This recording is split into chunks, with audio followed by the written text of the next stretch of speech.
여러분 국어 독해 진짜 지옥 같잖아. 왜냐하면은 국어 문제 풀고 나면은 종이 딱 울리는데 아직 한 두 지문이 남아있어. 다 못 읽고 푼단 말이야. 만약에 시간이 좀 더 주어져서 다 풀기만 한다면 왠지 1등급 이상 나올 것 같은 느낌이 들잖아. 그래서 진짜 속독 능력이 중요하다고. 제가 속독 능력만을 올려줄 팁을 알려드릴 거예요. 초간단 팁이야. 근데 원래 이건 약간 불량식품이지. 원래 정상적인 방법은 정독 능력을 올려서 자연스럽게 속독 능력까지 올리는 게 정상이지만 유난히 독해 속도만 느린 사람들이 있어요. 이런 분들을 위해서 마련을 했습니다. 저도 옛날에 그랬거든. 그래가지고 원래 국어가 한 3, 4등급에 불과했는데 이걸 한 5일 동안 훈련을 했더니 이 훈련 자체만으로도 그냥 1등급이 나오더라고. 그리고 나중에 수능에서도 100분이 100 나오고 나중에 뭐 피셋 같은 어려운 시험 있어. 그러면 전국 10등 안에 이렇게 들고 이게 굉장히 중요한 거야. 속독 능력이. 근데 속독이라는 건 사실은 뭐냐면 독해 속도라는 거는 뇌 신경의 민첩성이랑 반응성을 아주 극단적으로 올려주는 훈련이 필요해. 초간단 훈련 방법 알려드릴게요. 일단 첫 번째 단계는 준비물이 있어야 됩니다. 준비물은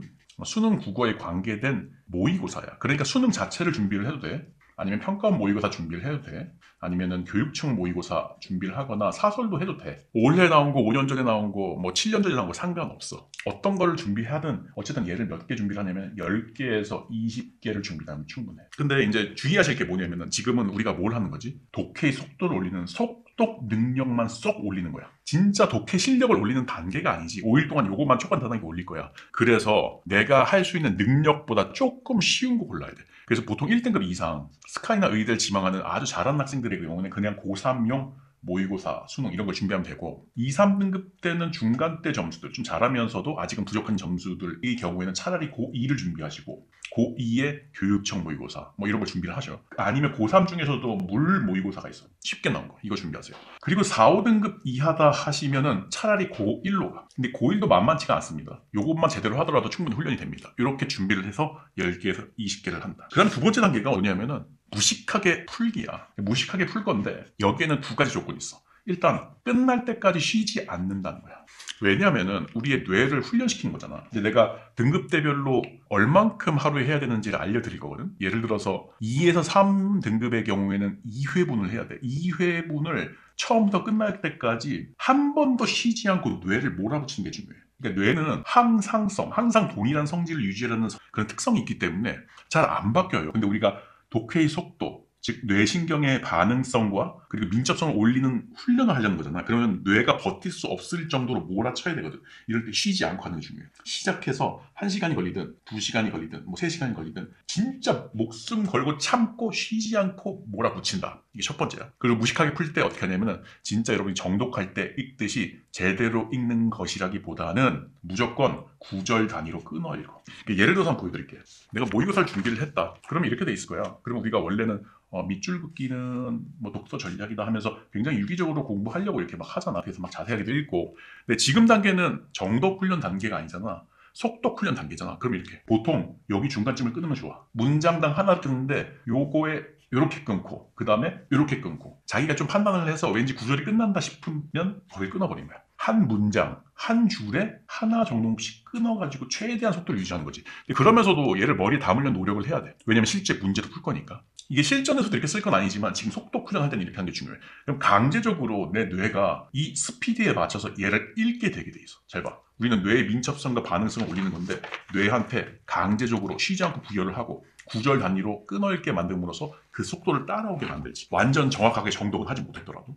그리고 이제 3단계가 이거야. 강제로 타임 어택을 걸어봐요. 지금 수능이 45문제에다가 80분에 풀어야 되잖아. 근데 우리는 65분 안에 혹은 60분 안에 푸는 걸 목표로 하고 아예 어떻게 하시냐면은 한 문제당 1분 30초 안에 풀겠다라고 자기가 페이스를 미리 결정을 해놓는 거야. 그리고 이걸 주기적으로 확인을 하는 거야. 이렇게. 얘는 이제 문제풀이 하는데 걸리는 시간만 쓰는 게 아니라 여기 지문에 있는 시간도 포함을 해야 돼. 그래서 딱 읽고 나서 1번 풀고 2번 풀고 막 3번까지 딱 풀잖아. 그러면 이제 한 지문 정도 풀었으면은 이제 시간을 확인할 때 같아. 4번이 답인 것 같아. 답이 뭔지 중요하지가 않아. 4번이 답인 것 같아 하고서 시계를 한번 딱 확인해. 그럼 우리가 기대하는 건 뭐야? 3번 문제까지 지문을 포함해서 시간에서 읽었으니까 1분 30초 페이스라면 4분 30초에는 읽었는지가 중요하지. 이걸 계속 확인하는 거야. 그래서 4분 30초보다 더 빨리 읽었다면 다행이다 생각을 하고 다른 어려운 문제에다가 조금 시간 나눠줄 수 있겠다는 안심을 갖고. 근데 하다가 조금 시간이 4분 30초 페이스가 아니라 5분, 6분으로 넘어간다 싶으면 이제 더 빨리 해야 되겠다 하고서 자기 자신을 더 쪼이는 방식으로 계속 페이스를 1분 30초에 최대한 맞추는 거야. 이걸 쉬지 않고 1회분 전체, 2회분 한다면 쉬지 않고 2회분 전체를 하는 거지. 중간중간 지문 하나가 끝날 때마다 페이스 확인을 계속해라. 이게 타임어택이다.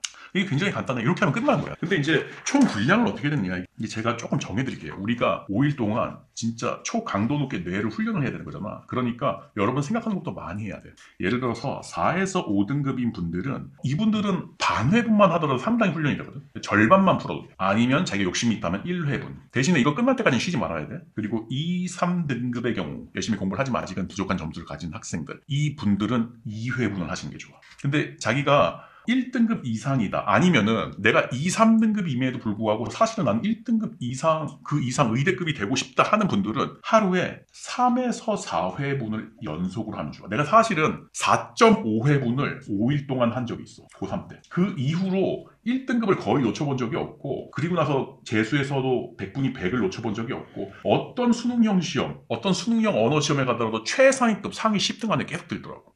이게 그만큼 파괴력이 좋은 거야. 근데 이게 뇌의 스피드를 올리는 거잖아. 그래서 국어 훈련에서 이렇게 하고 나면은 수학, 영어, 탐구에서도 뇌의 속도가 올라가요. 그래서 이렇게 하시면은 이제 끝이 납니다. 근데 그 과정에서 중요한 팁들이 몇 가지 있어요. 알려드리면은 일단 첫 번째가 발음 혹은 속발음을 무조건 참아라. 근데 원래는 발음이나 속발음을 하더라도 크게 문제가 되는 건 아니에요. 근데 지금 상황에서는 발음이나 속발음이 뇌의 속도에 엄청 영향을 미쳐. 독해 속도에. 그래서 내가 하다가 갑자기 머릿속에 저장하도록 이라는 말을 막 뱉고 싶잖아. 아니면 속으로 막 말하고 싶잖아. 그걸 속발음이라고 하거든. 근데 그렇게 하면 할수록 속도가 느려져. 그래서 그걸 최대한 하지 않고 얘를 그냥 머릿속에서 이미지로 띄우려고 입을, 혓바닥을, 구강 구조에 아예 힘을 빼고 전혀 말을 하지 않는 것을 연습을 해라. 절대 속발음 하지 말라. 무조건 참아라. 이게 첫 번째 팁입니다. 그리고 이제 두 번째 팁은 뭐냐면은 이 훈련에서는 스피드만 얻는 거예요. 진짜 폼을 이 훈련에서 얻어가면 안 돼. 그러니까 예를 들어서 지금 어떻게 했었냐면은 이렇게 자르고 무조건 한 문제 1분 30초에 풀고 이랬잖아. 구절 단위로 자르고 이랬잖아. 근데 이 폼을 가지고 설사 점수가 좋게 나올 수가 있거든. 근데 그렇더라도 나중에 가서는 폼을 바꿔야 돼. 이거는 스피드만 없는 용도야. 뇌신경세포를 깨우는 용도에 불과해. 그러니까 이렇게 되는 거지. 사실은 이 스피드업을 달성한 다음에 정독 능력을 키우는데, 이게 진짜 재미난 게 뭐냐면은 정독 능력을 어떻게 키우냐면은 지금 총 45문제를 학생들마다 좀 다르겠지만 한 대략 65분에서 67분 안에 끊을 수 있을 정도로 굉장히 빨리 당겼잖아. 어떤 학생들은 60분 안에도 당겨. 그럼 원래는 전체를 다 풀지도 못하는 사람이었는데 굉장히 빨리 줄였지. 그 다음에는 어떻게 하냐면 일부러 시간을 늘려. 80분 중에서 75분에서 77분을 쓰는 걸로 늘리면서 정독 능력을 높여지는 걸로 가는 거야. 이게 제일 중요해. 이건 이제 제 강의에서 알려드릴 거고. 그래서 이게 상당히 중요한 팁이다. 그리고 나서 핵심적인 거. 우리 뇌는 또 느슨해질 때가 있거든. 그래서 스피드가 느려질 때가 있어. 그러면은 그때 하루나 이틀 정도 나를 잡고 주기적으로 이 훈련을 다시 하는 거야. 그럼 다시 속도가 엄청나게 빨라집니다. 자, 여기까지 이제 초속독자가 되는 법을 알려드렸는데, 원래는 이게 사실은 굉장히 불량식품과 같은 것이어서 제가 언급을 안 했지만 지금 3월 모의고사가 얼마 안 남았고 이게 반드시 필요한 부류의 사람들이 존재하기 때문에 일단 한번 영상을 만들어 봤습니다. 잘 이용하셔서 한번 성과를 보셨으면 좋겠네요. 멈춰있던 내 심장이 다시 뛰게 된 거야. 혼자였던 내 마음도 이젠 외롭지 않아. 신기한 일이야. 널 보면 볼수록 미라클 있었네.